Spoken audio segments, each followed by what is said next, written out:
RogueCon 23. That's right. It is here. It's not back. It's here. It's the first one. Join the ultimate celebration of digital content with its creators, passionate fans, and industry experts. It is all happening in downtown Waco across multiple venues, January 20th through the 22nd of 2023. Now, if you want to go, you got to get tickets, and tickets are on sale at RogueCon23.com. That's RogueCon, RogueCon 23.com. Be there. I'm going to be there. Everybody's going to be there. Let's go.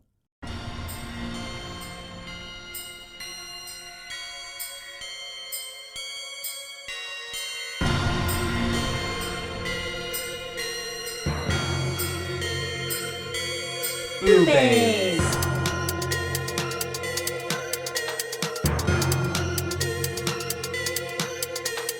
BooBaes.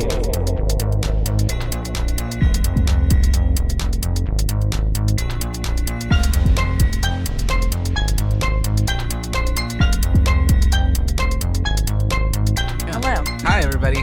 My name is Caitlin. And this is Joshua. Yes, and this is a show called BooBaes. BooBaes. Yeah, cute. It's a nice little double entendre. We love titties, except for you don't. Well, yes, but I can appreciate. Yeah, you can appreciate a good art. pair of boobies. Yeah, And everyone has tibbies. we do. So Guys even included. ghosts. Anybody. Ghosts have tibbies. They're my favorite kind of Ghost titties. titty having kinds of beings. Mine too. Yeah. Mine too. Well, we're Anyways. here to talk about, some good old horror. Yes, this is a place where you can find all your horror needs. We are not professionals in any way. Not licensed in any kind of sort of thing. This would be like me starting a food blog. But you like to eat. I do. I do love to eat, and I love to watch horror. Overqualified already. Yes. So, I've seen a lot of movies. I own a Shudder account, okay? Yeah. I think that means I'm a professional. My Shudder comes back every October. Well, September through October. Shudder, you need to sponsor us, because I'm going to mention you like 6 times today on this episode. Just saying. Little, Anyways, plug we're already there. famous. Very much so. Anyways, but yeah, so a little bit about us. Get to know your bae. That's us. We're the baes. And this is all the booze. Yes. So Don't boo us though. I've always loved horror, because I don't know, there's something about the thrill of getting kind of sucked into a whole different world, and you're just like, what's gonna happen? Yeah. Oh my gosh. Was there a specific movie that, or book, that really was like a pivotal turning point for you, to where you were like, I like this shit. I'm hooked. The Blair Witch Project. The original, It right, okay. is what it is, but man, Well, I watched I it. love the original. Well, I watched it too when I was I had to be 7, really young, and so we were in my family's living room, and I just remember my dad leaving at some point, but we were too enwrapped in the movie that we didn't notice, and his favorite thing is to scare us growing up, and so we all kind of do it to each other, and I find myself doing it to my friends, and they hate me for it. But he's scared the living daylights out of all of us, and I just remember that feeling and being wrapped in darkness, and I was terrified of it, but I liked it. Oh, I forgot I have a good demon voice. Ugh, we'll have to work that in later. Yeah. Anyways. But yeah, and then ever since, it's just that with sci-fi, but that's a different tangent. It's my favorite genre. I just love it, and it's just it's such a free creative license too, because there's no rules. Well, there are rules, obviously. Yeah, it's got to be. But then there's. But there's not, because Yeah, there's just so many. There's so many niches within horror as well. Yeah. It's just, you can do anything. You really can. Mm-hmm. You can. It's beautiful. For me, I think the movie that made me really be I really love this shit, it was probably, and it's kind of goes down as one of my all-time faves, is Hitchcock's Psycho. Classic. I do love it. It's not, for the time, it was scary. I wasn't around during that time. Wasn't even thought of. I don't even think my mother was. Maybe she was. Yeah. But it was scary for then. It is obviously not scary now. Well, now, because we're so desensitized to everything. Yeah. But yeah, because back most then, everything is not scary to me. I watch it and I'm like, so if it gets a jump out of me, I'm like, oh, damn. that's Or a if I good find myself struggling to sleep at night, because a lot of the times I fall asleep to horror movies. Yeah. So it's I mean, and I live in a house with haunted dolls. Like, I've met a billion. Them. Yes. I can confirm. And I sleep with them, not like in the bed couch with me, but they sleep on my walls. They sleep in your house with you in it. Mm-hmm. And I'm not scared. No. Well, it's all about the mind. Like, yeah. it's all about what you allow to, like, you know, consume you. Yeah. Basically, in a way. True. But, yeah. So I love that. The one that, like, the one that actually freaked me out, though, and that I still have a slight, like, fear, paranoia to this day, is a very obscure movie called Milo. And it's not the one with, like, the little gremlin-looking Milo. Okay. It's this weird movie I think it's just, like, a random kid. I don't even think he's, like, an alien, but I remember him looking like, kind of like, what's their names from Star Wars? Are they called Jawas? Those little tink ones in they look like Spaceball. the little bears? No, those are Ewoks. Ewoks, my bad. So Jawas, I'm pretty sure. Oh, like Jar Jar Binks. No, like they're the little ones that are in that big. They're like in the sand, and they drive that big old thing, and they're the little short ones with the pointy hoods. Mm-hmm. Yeah, I believe they're called Jawas. He kind of looked like that, but in a raincoat. Like he kind of had those glowing eyes on the cover and stuff. Anyways, there's this point where he's crawling around in the air vent on the floor and like watching this girl, and so I have a weird fear of like floor air vents. I don't know why. You never know. There'd be a Jawa in there just watching you, ready to strike. To get me. And then I also have a fear of canopy beds from the movie The Haunting. So, which is also based on the Haunting of Hill House. It's based on Hill House. So that is also based on the book, whatever. Yeah. Anyways. Which that's even in itself is so cool how like so much horror in movies is pulled from actual like real life, you know, quote unquote events, you know. So exactly. Like the movie we're going to talk about today. Good segue. Yes. Look at that. I'm a natural. We're going to be talking about The Exorcist. The Exorcist. Dun, dun, dun. A classic. We sat here for a while trying to decide what it is we were going to do as our first movie because we tried to go back and figure out what our favorite horror film is. And like, while I love Psycho, there's so many others that hold like, that could arguably hold that spot. Heart, yeah. It's just that one holds a special place, but I don't know if it's like necessarily, it's just like a all-time favorite, but it's not necessarily my number one. I get what you mean though. Like it's like 0. It's 0 on a 1 to 10. For me, also too, I mentioned the Blair Witch Project, but Darkness Falls was also a really big one in my childhood that like was like, oh okay, I do like this. For novels, Stephen King and Pet Sematary was, I think, the first one I ever read. It's the first Stephen King novel I read. I love it. See, I need to get into that because I was never a reader. I have when I was younger. I have a few of his books at home. I can lend you them. My cover of The Shining though is about to fall apart. It's very old. Last threads. Yeah. Anyways, so The Exorcist, we boiled down to it because we both felt that it was. I mean, it's an actual classic. Very much so.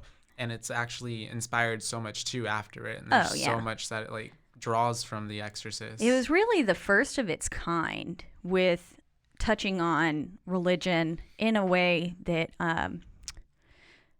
that wasn't, like, kind of talking only about the good side of religion. It showed some of the nasty parts of believing and choosing to have faith or not choosing.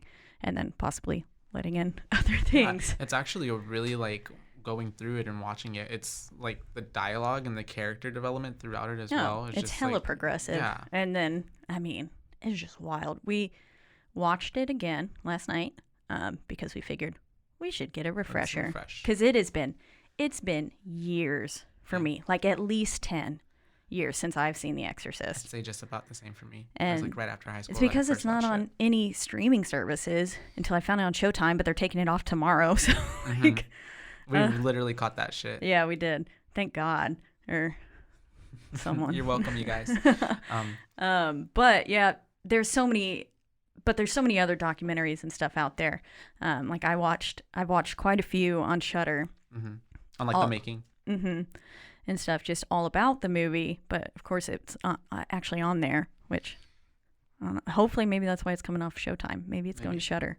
I would like that. Transferring. They did just get American Werewolf in London, That's a which good I was one. like, wow, good job, Shudder. Yeah. I was like, you need to have more classics. I will say, Shudder has the best. I sound like I'm fucking sponsor us already. Look, this isn't an ad. I just legitimately use Shudder. Shudder has the best original content. They do have some very good original content, and then they also have the best collection of foreign horror films for Americans. I don't know if they have it otherwise. Everywhere else, if it's not made in America, it's foreign to me. Yeah. I think that's the concept. Yeah. And so they have some incredible ones. So I think that's really cool. And I hope that we can cover like Indonesian More horror. of those, yeah. It's hella good. So stay tuned, you guys, because you got to stick around for that. It ain't going to be just all classics and stuff. We're going to get into some weird new ones too, because there's quite a few that I've seen that I love. And who knows? Maybe they haven't seen them and they'll get into it. Yeah, exactly. Go watch the movie after you hear our commentary. I took notes. I love it. I'm amazing. I took notes in my head. Yeah. So back to the movie. Yeah. Really good. Yeah, and also too, touching back on that subject of like it's a presence is like even back then, you know how you would see videos of like ladies like fainting walking out of the movie theater because they're so disturbed by what they're watching. So I actually called my mom and asked her because my stepfather was born in 69 and no 60 anyways, he was 11 when the movie came out, so it came out in 73. So he was not 69 was when he was born. Yeah. But he couldn't go see it because he was not old enough in theaters.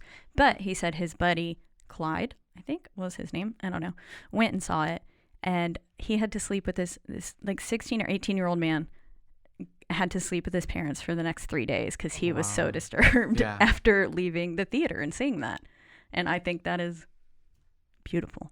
It really gives justice to the director and what he wanted to accomplish. Oh yes. Yeah. So there's really so much that can be talked about with The Exorcist. So I used to run another show called What's Your Excuse, and at one point on there we covered exorcisms, or actually Ouija boards, and I chose to cover the what's his name? Did I text you his name? Ronald Doe or something. Oh yeah. Okay. The Exorcism of Roland Doe is the like actual real life case that kind of inspired that had a lot of parts that inspired the actual novel of The Exorcist, which is what the movie is more or less based on. He definitely took some major chunks from it, but he also left a lot out because he was like, I want it to be. I watched the documentary with him talking, the producer or director talking about it this morning, and he was like, I just wanted it to be like straightforward. I didn't want all the flashbacks and everything that are in the novel, which I've never read the novel, so I had no fucking clue. I have no basis for it. Yeah. But apparently he's got a whole bunch of flashbacks and stuff like that, and he was like, nah, I just want it to be. And so that's what he gave us. But so The Exorcism of Roland Doe, he was a young kid, I believe. I don't know. I'm not going to even quote. I did a whole thing on it and I don't remember. Anyways, his aunt was somewhat into like witchy stuff and spiritualism. That's how it starts. Yep. And she like had a Ouija board one day and they were messing with it. And then I guess he went and like messed with it on his own, which that doesn't, I was saying that I thought that David, the kid that was, that was in The Conjuring. That's a different movie. Right. That's next week's episode. We watched that, yeah. I'm so confused. Anyways. But she does play with the Ouija board too. She does. She does. Okay. Reagan. She does. Because she finds it in the closet somewhere in the basement or wherever she's talking to Mr. Howdy. That's right. Yeehaw. So he plays with this Ouija board, welcomes a spirit demon, and essentially gets possessed.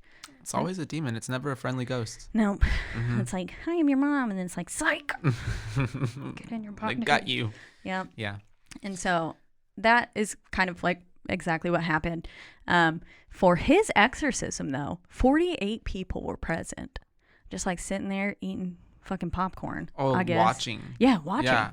They're just chilling in there. It's like a sideshow. Yeah. Watching. They're like, ooh, you want to go see an exorcism today? Like, It's only a penny. yeah. Yeah. And they went and watched. They made a nice profit off of this young boy's soul. Anything for the money, anything for profit. Yep. I can totally see that though, because back in the day they used to could do that kind of shit. I mean, yeah, they had public hangings, so go watch why not a stuff. public exorcism? But yeah, so that is who Roland Doe is who inspired the original Exorcist novel, hence the movie as well. Let's see. It's funny because I guess was the novel written by William Peter Blatty? Yes, I That's believe his so. name, right? Yeah. Him and the director are both Williams. That's funny. It's like And it was meant to be. he wrote it. Now, I believe the book was actually published in '69, and then he created the film, or it came out in '73. So, It's 71. oh, it was novel. '71. Oh, the novel is. The novel. Okay. But the movie. Damn, that's a 73. fast It turnaround. really is. Honestly, Someone- I feel like no book comes out now and they're like, hey, let's make a movie about it tomorrow. Like, It takes like years of pushing. yeah. Yeah. Just some fun facts that I kind of picked up while watching that documentary this morning on Shudder, and it's called Leap of Faith, and it's all with the producer. He's sitting there talking. What's his name again? William something. William Friedkin. Freakin' William. Mm-hmm. Anyways, so he's the director, right? Mm-hmm. Okay. Yeah. I keep getting the word producer and director. What? Well, they because got a he's the difference? same. I think he was the same. He also Oh, pretty no. much put all the music in by hand because he went to like 3 different composers, like world renowned, like some of the best composers in the world, and was like, "Fuck you, I don't like this music." He was like, "I know you're the best, but this is trash that you just." It's like you insulted my film, and Well, so he had a really clear idea. intention with what he wanted to make. He's low key a dick. Yeah. Well, what he did to. Well, are you about to jump into that? I will, but He was not a nice director. no, he really wasn't. And part of it, like watching this Leap of Faith thing, I was like, he's like a narcissist. Cringe. And I can see it. Yeah. Anyways, I'm not here to talk about his personality. He said there's a film, I've never seen it. It's called Or Dead. Or that. Or Dead. I've I don't never know. heard it. He said it real fancy. Okay. And I just wrote it down the way it said, and I'm going to say it It sounds like a phonetically. French word or something. Yeah, I don't know. But it is like the only film that at all inspired him or influenced him with like the way that he wanted to go with the film, because it had just some like beautiful moments. And then again, he was really interested in pursuing like religion in a light that's not as like kind. And so, or not cheesy, I wouldn't because then also- you got like the yeah. 10 Commandments out there, like Yeah, that's true, and everything that was probably out at that time. But also too, I maybe not necessarily not kind, but more so like just the truth of it. You know, yeah, everything. the fact that I mean the devil's there. Mm-hmm. He'll get inside your body. I thought this was cool though. The opening scene there is an actual like archaeological dig that was happening At that time, and that's what they were filming. Yeah. Yeah. So it was like a German archaeologist there with the help of, they were in Iraq, right? It was Iraq. Yeah. So with like help from them, and he pretty much came in and was like, I want to just have this home guy walk around and we're going to film y'all. Is that okay? And they were like, okay. And I'm like really surprised they let them do that. Right. Because like they could have fucked up so much artifacts and stuff. And they probably also were just like didn't know what it was for, so they're just like, oh, okay. Whatever. But I those opening shots too, though, like I don't know what movie inspired him or what that looked like, but and also throughout the whole movie, he had some really like cinematography, the framing, like it was some really nice shots. Yeah, he talked a lot about like Transitions. and really wanting very specific like angles and stuff like that. I thought it was cool. The music that's happening at the beginning is literally just somebody dipping their finger and rubbing it around the rim of a wine glass. Yeah, and that's all that is there. Sometimes the most simplest things are what make the thing. Yeah, exactly. Another funny fact that remember at the beginning where he is then sitting there drinking that little beer thing and taking his heart meds. Yeah. And then he's like kind of looking around and stuff, and he sees the guy who turns with the milky eye or the one eye.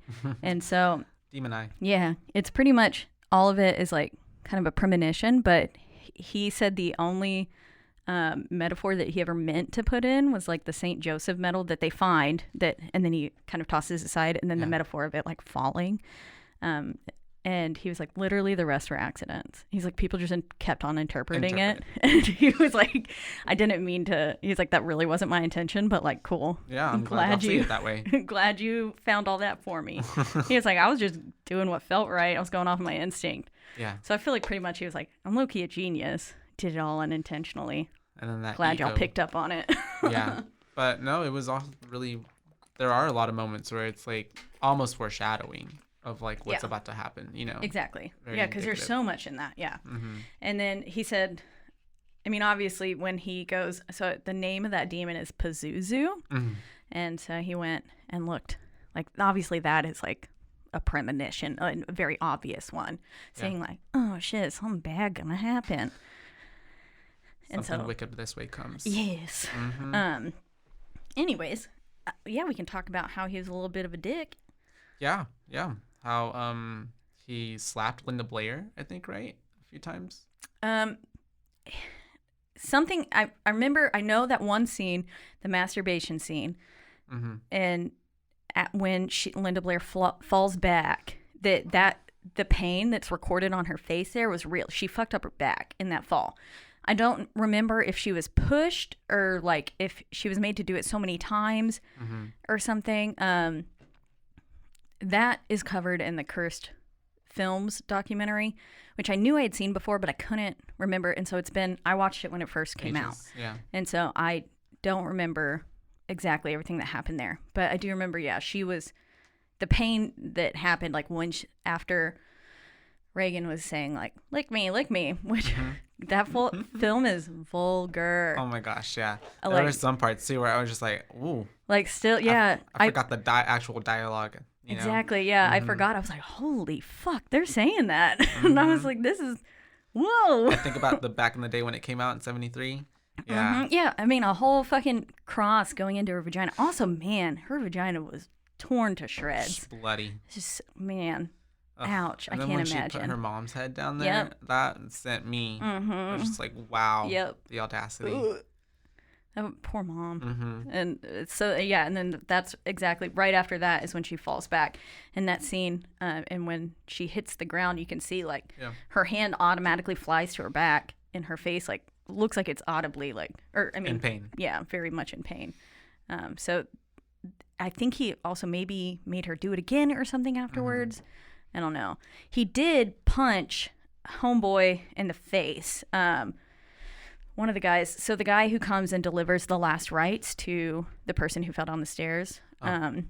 He's an actual priest though. He was not an actor. Ben Daniels, I believe. Father Daniels. No, Father Dyer. William O'Malley. Father Dyer. That's the one. Is who comes and delivers the last rites, but he wasn't, I don't think, an actual actor. And so, I mean, for the rest of it, he was just really being himself, being a priest, what a priest would father. do. Yeah.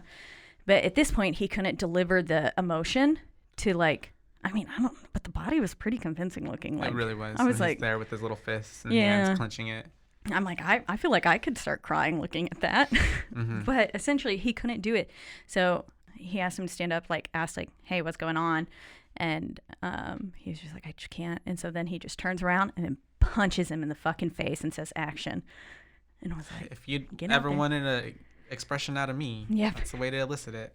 I would have been angry. I would have just been like, motherfucker. Maybe he was just so in shock. But also, too, if things had already been going on prior to that, he probably would have expected it. Yeah. Because I know that he was... And they were friends. But I don't punch my friends in the face. I don't know about y'all. Whatever it takes for the art. Yeah, I guess so. He said, those tactics wouldn't fly today. And I'm like, no shit. No, they wouldn't. He also... There's one point where Jason Miller, who plays the main priest, Damien... Father Casas? Casas. Something like that. Anyways, there's one point where he's like sitting down, and they needed a very like jolty, startled reaction from him when the phone rang. And he's sitting there, and the reason that Damien's character looks so freaked out when this phone rings, and like jumps, like literally it looks like he jumps like at least 3 inches out of his seat, turns around, is because this motherfucker shot a rifle like right behind the camera. And so it was just, he just heard a gunshot. Yeah. And we heard a telephone. But like, so. The power of post editing. Yeah. So he just did a bunch of crazy shit like that. Another cool thing that I thought was Father Marin, so who was in the beginning and then who comes in and at the end, and like throughout the whole thing. So he also said he only likes to do like one take, and it's because he likes the spontaneity. He wants the like raw emotion in it. So he's pretty much like, you better not fuck up. Yeah. No pressure. Yeah, exactly. But Father Marin's actor was pretty much like struggling with the scene where he had to go like declaim the demon and be like pretty much like, get the fuck out, pack your bags.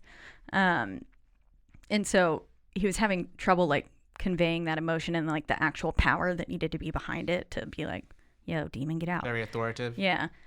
And so he pulls him aside and he's like, what the hell is wrong with you? And he's like, why can't you do this? And he goes, he just said, well, I guess it's just that I don't believe in God. RogueCon 23. That's right. It is here. It's not back. It's here. It's the first one. Join the ultimate celebration of digital content with its creators, passionate fans, and industry experts. It is all happening in downtown Waco across multiple venues, January 20th through the 22nd of 2023. Now, if you want to go, you got to get tickets, and tickets are on sale at RogueCon23.com. That's RogueCon, RogueCon 23.com. Be there. I'm going to be there. Everybody's going to be there. Let's go.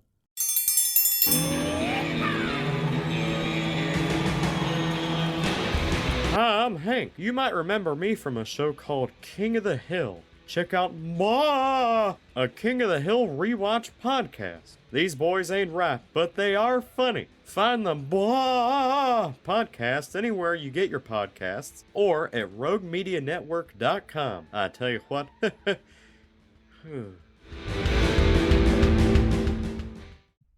And so then he was like, what the hell? Because this actor also literally played Jesus in an older film. His name's Max von Sydow. Yes, Max von Sydow. And so he played Jesus at one point, and he was like, well, you literally played a religious character. Like, what the hell? And he was like, well, I just played him like a man. And he goes, well, then play this like a man who's fucking going head to head with a demon. So he did, and then he had the emotion right. And that's the scene they used. He was like, it was like a completely different person. He said, it pissed me off because actors are supposed to act. And I was like, oh, God, like at least you got your scene. Going in, all the shade. I was like, damn, sir. Okay. He's like, we filmed our movie. I got what I needed out of you. Yeah, pretty much. Yeah. I mean, I totally understand it, though. It was his baby in the end. Like, that's what it was. Like, I mean, probably be like written on everything. Like, this is the only thing I cared about in life. Well, and I mean, the longevity that it's had afterwards. I mean, we're here talking about it. Yeah, exactly. Nearly, almost 50 years later? Just like, I feel like I mentioned the Cursed Films documentary earlier. Yeah. That The Exorcist was another one that obviously it's the first movie covered in that documentary series that I mentioned. But I feel like Poltergeist is kind of more well known as like because I think it's more recent as like, and it had a fuck ton of deaths associated with it. It did. As being like the most cursed film. But The Exorcist also had a fuck ton of deaths and just spooky stuff. That happened on set as well, right? Yeah. One of my favorites, which I remember I learned about this while listening to, I believe, My Favorite Murder, which is one of my favorite podcasts. There was a serial killer on set. And so when he played one of the doctors as they were doing the scans on her brain. So that was Paul Bateson. He was born on August 24th, 1940, and he is an American convicted murderer and former radiographer. And so he appeared as a radiological technologist in a scene in The Exorcist. And that is wild. Yep, and which inspired blah blah blah. Yeah, so he was just there. He was already. Was he already a serial killer before this scene? Yeah, I think he was like killing people at that time, and he just hadn't been caught. And then he was an actual radiographer, and so I think they used actual people. They just were like, here, I need not actors. I needed to look like real, so they just went and they filmed it. And then so he's one of the radiographers that's in it as a convicted serial killer. Talk about so that's fun. Coincidences there. I know. I was like, I wonder damn. if the movie itself then perpetuated more killing, or oh yeah, maybe just got all in it. Well, I wonder when. Well, that's a whole different subject. I wonder when he was caught and all that. Then. Yeah, I don't remember all that. I didn't look up that much. Because filming is before, then the movie comes out. Yeah, and then they're like, "Whoa, that's the person that killed my sister." Like, for real, right? Why is he on this television? That's how he was found out. Yep. A thriving serial killer though with an acting career. Could you imagine? We find out George Clooney one of these days is like a serial I feel killer. like you're in a high Buffalo profile Bill. enough spot. I feel like that would be the way to do it. You can get away with murder. Yeah, you pay people off. That's crazy. It's already happening. I'm gonna do it. We're about to get the moment I shut get down. famous. The whole lights shut down here. But back to the movie. Yeah, so we already talked about Linda Blair. So lots of injuries came along with it. So Linda Blair, from that fall, she had long-term back injuries, and then so did Reagan, and so the girl who played Reagan. the possessed Reagan, Ellen Burstyn. Wait. Ellen Burstyn was the mom. Okay, yeah, Ellen Burstyn was the mom. Sorry, Linda Blair though. So Ellen Burstyn had the actual. Sorry, I said the wrong name earlier. Then. Okay. Ellen Burstyn's who had the fall and who yes. Okay. So the mom. Whenever she was falling back because she got pushed. Yeah. Yeah. But then Linda Blair, The little girl, she I believe got a lot of back injuries from the way that the bed was shaking, and they literally had some sort of contraption that would just throw her around, and her body was just fucking destroyed. no CGI back then. Yeah. Yeah. And so they really did it, and I mean, she really didn't go on to do much else after this either. No. She really kind of was just. I think she was really typecasted too, and nobody wanted to work with. Yeah. Girl who had a demon inside her. They're like, nope. There was also a fire that occurred on the set, and it burned down almost everything except for Reagan's bedroom. I read about that one time. Which is that's pretty creepy. Do you think that's tied to spiritual presence or something happening because of the type of film that they were making? I mean, I feel like they're definitely. It's all like when you talk about that stuff and you look into it, you're obviously opening some sort of doorway. You're inviting something in. Portal. Yeah. And so I feel like if you're sitting there actively messing with religious paraphernalia and the occult, actually stabbing, you're probably going to piss someone off. Whoever in the spiritual realm. Higher being. Yeah. Maybe God was like, hey, Satan, go handle this. Or maybe God was just like, do whatever y'all want. Have fun. Yeah. Both of them. I don't know. That's wild though. I don't know. I grew up in a super religious family.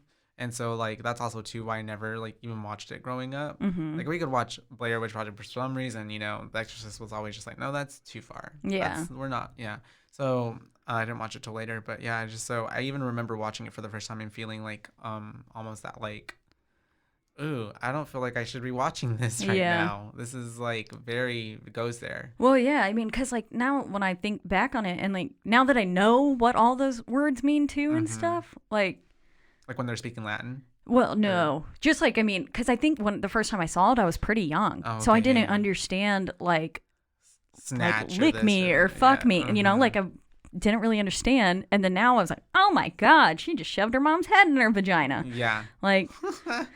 What? And so, or when she's talking to the priest, the fathers. Yeah.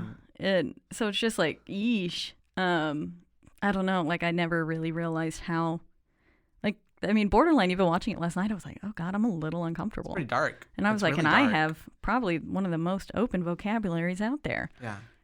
Nothing's off limits for dark, me. Pretty, I don't even know the word I'm looking for. It's just yeah, I don't know. Fucked up. Yeah. They did a good job. As we said earlier, a bunch of people fainting, vomiting as they left the theaters. One person even blamed their miscarriage on it. So that's interesting. And yeah, it's just kind of known as one of the most notorious cursed films of all times. I love that. It's pretty cool. Good little tidbit there. Yeah.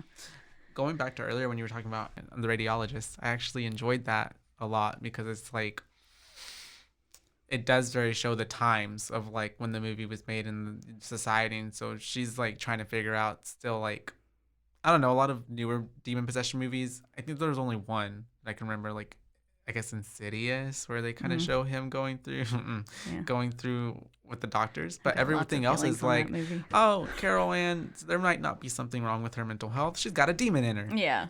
And then it just goes straight to, possession shit. Yeah. Yeah. So I did like that aspect because it did kind of show more of like, she was trying to figure out, well, what is wrong with this child? Yeah. Lots of stuff is going on. This is not right. Oh, man. And that thing they placed in her neck. I didn't like that. I was not a fan. That's. I looked painful. Yeah. And then there's so much blood squirting out. Well, I was you like, think the demon would have came out at that point. Yeah, been like, bitch. For real. Don't stab me.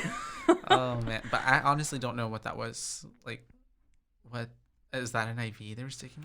I don't why? know. I was confused. It was definitely the 70s. Yeah. I was like, that's a medical practice I don't understand. And I don't think they use it anymore. No. Because I think what they were essentially doing was an MRI. Yeah. And I've had quite a few MRIs due to my multiple concussions. And so I thought, I've never had anything stabbed in my neck like that. Well, I've had like x-rays done on like my abdomen and stuff before. And they hooked up an IV to me and they injected me with like these different type of like it's like metal. It's like liquids that they're putting in you. So that way, whenever the machine is going around you, it sees it running through your veins or whatever. And so it's easier for it to pick up every little detail. And so that's what I thought they were doing to her first. But then I was like, no, they're taking out blood. Yeah. Weird. Yeah, see, I had internal bleeding once, but instead of injecting it into my veins, they made me drink this nasty Route 44 drink thing that's supposed to be apple juice. And needless to say, to this day, I do not like apple juice. And that made my insides glow. Yeah, that's the same thing. I wish they would have put it in my vein. It tasted like metal. Oh, yeah. I just remember mine tasted like a poor excuse for apple juice. It made me feel really cold everywhere, instantaneously. I don't remember. I think I was just already in cold sweats, though, because I'd had internal bleeding for like 2 weeks. God, Caitlin. It's okay. That's literally me. I do not go to the doctor until it's like the last. Yeah. Like I'm on the brink of death. That's what happened. We rushed to the ER at 3 a.m. And I woke my dad up and I was like, Dad, I think I'm really sick. You're just... Yeah. He was like, oh, fuck. It's the actual Exorcist. Yeah, I'm puking there. Yeah. Anyways, they pushed a lot of boundaries in the film. It is, like we said, a classic by all means. And I think if I had to... So this is what we're going to do, y'all. We're going to give these films... a boo rating, which will be little ghost or whatever, 1 to 5 stars, 5 ghost. Kind of like a star rating. You get it? But Probably it's smart. Ghost. Yeah, but with ghost. Little boos. We're clever. So yeah, we're gonna be rating it. What do you rate it? I would rate it a good 4.5, to be honest. 4.5. 4.5, a half boo. Half boo. There's a little half boo in there. 4.5 ghosts. I don't know if it's an O or a boo. A bow. Boobo. Okay, yeah. So I give it a 4.5. Okay. Boos. I would say that I really, it in itself is just such a good film. Like the whole way through, the anticipation it builds up, the, escalating all the way to the final exorcism, and she's just like, thrashing in the room and stuff, and then the makeup was incredible. Oh, that too. They did a really good with that. Really good job. I like. It still holds up to this day, which is a testament. It really does. She looked really tore up. And then you're thinking too, you're like, how is this child even going to survive whatever is happening to her? Yeah, even I'm like, her body looks like it's broken like 18 times. Out of her. She's going to be dead when it comes out. And so it's like she's on life support, but the demon's the life support. It's a parasite. It's a little vessel keeping him. So I like all of it. And I also really liked his attention to detail with the framing and like the shots and just how beautiful it actually was too. Oh, there was another part where, so with the stairs in that, notorious scene, there's a part where one of the characters is walking by it and like pauses and stares and like essentially is like, you're you know that he's remembering like what's at the end. Yeah, Father what's Dyer. happened. Yeah. Yeah. Yes, exactly. Mm-hmm. And so you see that he's remembering that. And he got that idea from, he said, when he was younger and he would walk to school and on the like streets of Chicago, there was this neighborhood that he had to walk through where a pretty horrific murder took place. And essentially this young girl was dragged out from her window, decapitated, and then also dismembered, and then they just like left her body parts on the street. And so he was like, every time I walked by that neighborhood, like all I could think about was this like beheaded girl. Yeah. And so then he threw that little tidbit at the end too, because he was like, well, I've had like kind of a personal experience with something like a traumatic event. I don't think he saw the body parts, but the body parts were just like put out on the lawn. I'm sure he saw it in the paper or something. Or even just being young, having that imprinted in your memory. Yeah. So that was another, like, there's just so many things where, yeah, dick or not, I mean, he did a fucking stand-up job. Fantastic job. And the attention to detail is out of this world. And dick or not, he got pretty great acting out of everybody too. I mean, all the acting was pretty good. I think might be fucked up for life, but I it's read fine. that Father Damien, they wanted, like, the studio wanted Al Pacino to play him. Well, they had actually already hired another person, like Jason Peck or something. And then I forgot his name. He looked like he was a well-known actor at the time. They had to pay his full salary whenever they decided to go with who played Damien. Well, the reason that I believe that he ended up choosing Damien is because he Damien, the actor who played him, was actually his name is Jason Miller. Yeah, was in another film before that won like all these accolades. Stacy Keach was who was hired by Blatty to play him, but Friedkin then found Paul Newman and said, no, I want him. Because he had seen a play with him in it. That's what it was. And then he had said something, and then I guess he read the script, and he called up, what's his face? Friedrich. I can't say his name. Why can't I remember his name? Friedkin. Called up him, and he said, I am this person. Like, I am Damien. And he was like, okay, cool, but we've already hired this other guy. Yeah. And so he was like, no, I need to play this role.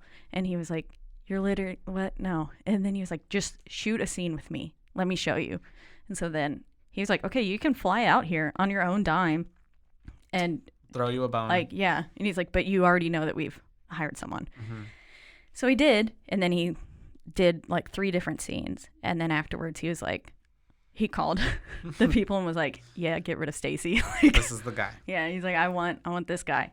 And so, and they were like, are you shitting me? He's a nobody. Like, he's literally, he's been in a play. That's what you heard him from. And then he was like, yeah, I don't care. He's who I want. So put him in. So they did. Out. And they had to pay Stacy Keach's whole salary in full, which I was like, damn. But hey, what you do for the art. Yeah, I guess so. Anyways, well, I think I'd give it, well, now I feel inclined to give it 4.5 too. No, you don't. You give it whatever rating you want to. I feel like I was originally thinking 4, so I'll just go there. I mean, it is a very good one. That gives it a solid overall rating of 4. Yeah. It's not my favorite horror film of all time. I feel like once I go back and once I rate more, I'll be like, oh, no, I was too forgiving on some and then like too strict on others. We have no precedent. Yeah. Maybe in a year I'll change that. I'll say, oh, JK, I want this one to be another rating. These boos are subject to change. Yes. These boos are subject to change once we get more educated. Get into figuring out our whole rating system of what criteria makes a good This is test run pilot episode. This is the pilot episode. So I guess also too for the criteria, I mean, for me at least, it's what was the emotion that I felt, the cinematography and how it looks, and then the acting. Yeah. And the acting was good. Yeah, it was really good. I mean, sometimes questionably, unfortunately, acting in horror movies can be a little bit very bad. Cringe. So it really holds Too up. Forced. It really holds up. Yeah. Because it's almost more so a drama as well. Yeah. Because like absolutely none of that seemed forced. It just was very natural. And you were like, I'm not questioning the fact that this person is acting right now. Like, I mean, because I don't, like, it just seems so real. Because then there's some where you watch it and you're like, ooh, you can tell that that's not the way they would have said that, or like they're putting more inflection, or it's too forced. Or yeah. The dialogue almost seems like fake. Exactly. Like, Well, that is all I have for The Exorcist. Any closing notes? Just be careful with which Ouija board you play with and what you invite in. Always make sure you say goodbye. Yeah, if you don't say goodbye, you're fucked. If a demon named Zozo pops up, or it keeps going between yes and no and just flying all over the board, say goodbye immediately. Pazuzu the demon. Yeah, Pazuzu could come out. Little panini. I love that. Which also, side quick note too, my sister had a friend back in high school who played with the Ouija board, and that friend, I guess, messed with some stuff that she shouldn't have messed with, and she started like waking up with scratches on her body. Demons. And so she Were they threes? I'm not sure. So she ended up telling her mother, because her mom didn't know that like she was playing it with her cousins and stuff and hiding it under the bed. And so they then she told her, and so they decided to go throw it away, and they went and threw it away in like not just like their garbage can, but like I think the city garbage or the dump, and that she woke up the next day and that it was on her front porch. Nope. Hard pass. It's like when you throw away a haunted doll. Annabelle did that. Oh yeah. Not my Annabelle. And she came back. Yeah. Yeah, but the Annabelle, the real Annabelle. But yeah, so welcome to the first, and thank you for listening to the first episode of BooBaes. BooBaes, thank you. It's been fun. A few closing remarks. You can, first off, we're recording in the wonderful Rogue Media Network studios. Very wonderful. They have been so gracious as to help us get this up and off the ground. And longtime friends. So we're happy to be here. It's a good community, bunch of good shows on this network. So yeah, make sure you check them all out. Yeah, exactly. Not just us, even though I know we're the best. They're like, you just started and we already hate you. No viewership.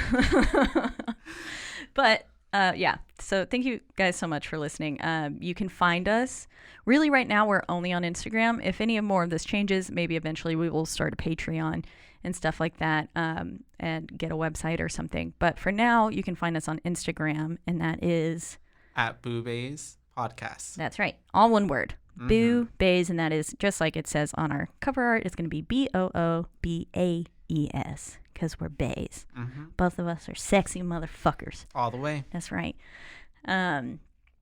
Also, we never talked about how we knew each other, but that's okay. We'll save it for another time. Next time. We got plenty to cover. That's right. And then you can also find us on all streaming platforms, really. So that's going to be stuff like Apple Podcast. Spotify. That's right. You can also find us on Stitcher and Google Play, and also Pandora. There we go. That's right. Well, sorry, I know. If any more I've had a come lot up, of we'll let you practice know. with how many ones come up. But also, do not forget to rate, review, and subscribe. That is literally the only way we can become any amount of relevant. But yes, so stay tuned for next week. We will be talking about the new Conjuring film. The Devil Made Me Do It. That's right, the third Conjuring. I know we're kind of skipping around, not starting with the first Conjurings, but we both watched it. Boo for now. Boo for now.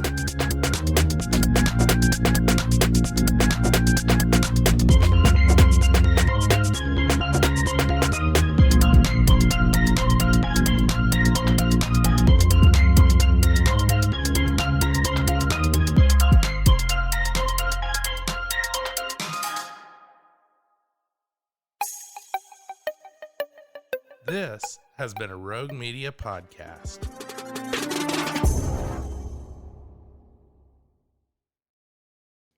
Join the ultimate celebration of digital content with its creators, passionate fans, and industry experts. It's all happening in downtown Waco across multiple venues on January 20th through the 22nd, 2023.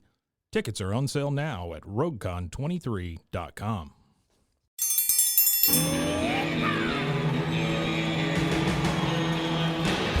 Hi, I'm Hank. You might remember me from a show called King of the Hill. Check out a King of the Hill rewatch podcast. These boys ain't rap, but they are funny. Find the podcast anywhere you get your podcasts or at roguemedianetwork.com. I tell you what.